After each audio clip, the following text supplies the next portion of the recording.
Il y a une erreur de méthode qu'il faut dénoncer, qui est celle de croire que ce qui est achevé est plus tardif que ce qui ne l'est pas.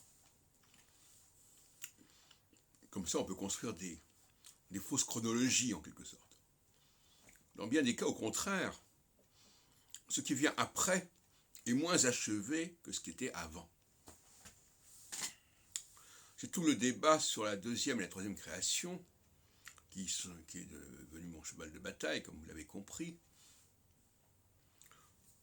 Il est clair que la troisième création est moins achevée que la deuxième, alors qu'elle lui succède. Et ça, c'est un point qu'il faudrait comprendre. Comme on dit parfois, le disciple va moins loin que le maître. Et pour moi, les œuvres de la troisième création sont beaucoup plus limitées que celles de la deuxième création. Je ne parle pas sur le plan quantitatif, c'est un autre problème. Et j'ai à maintes reprises signalé ce problème. Par exemple, l'autiste, pour moi, ce n'est pas une maladie, c'est un état moins achevé de l'humanité. Je ne dirais pas avorté, mais quelque chose qui n'est pas parvenu au niveau de ce qu'il y avait avant.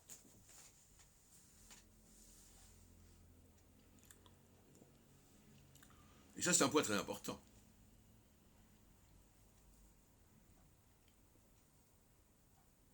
On est dans une sorte d'involution et de dégradation, quelque part.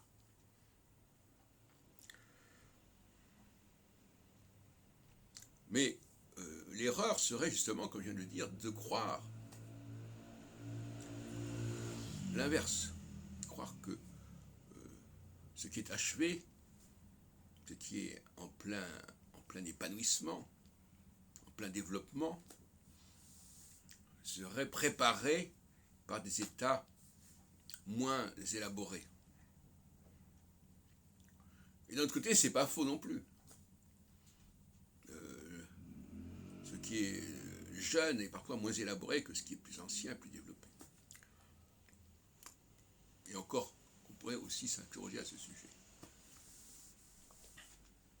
Parce qu'on peut aussi parler de la dégradation de la vieillesse, la cristallisation, la sclérose, etc.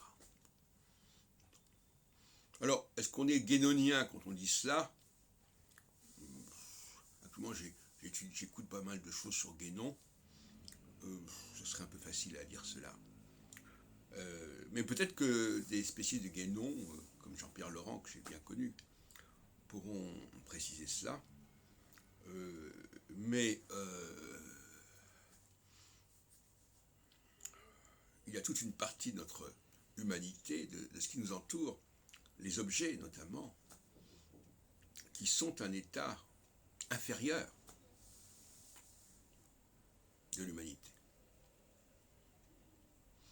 Un état dégradé, ou tout simplement limité. Dans bien des cas, l'imitateur fait moins bien que son modèle. On pourra en citer des tas d'exemples. Par exemple, dans mon activité dans le milieu astrologique, j'ai organisé des congrès très très dynamiques dans les années 70-90, entre 75 et 95, disons, sans parler des congrès que j'ai fait par la suite, notamment à l'an 2000 et 2004. Et il y a des gens qui ont essayé d'imiter mes congrès, qui se sont appropriés le mot congrès, et qui ont fait des choses qui n'avaient rien à voir, et qui étaient caricaturales et extrêmement pauvres par rapport à ce que je faisais, et extrêmement limitées, à la limite de leur propre instigateur, évidemment.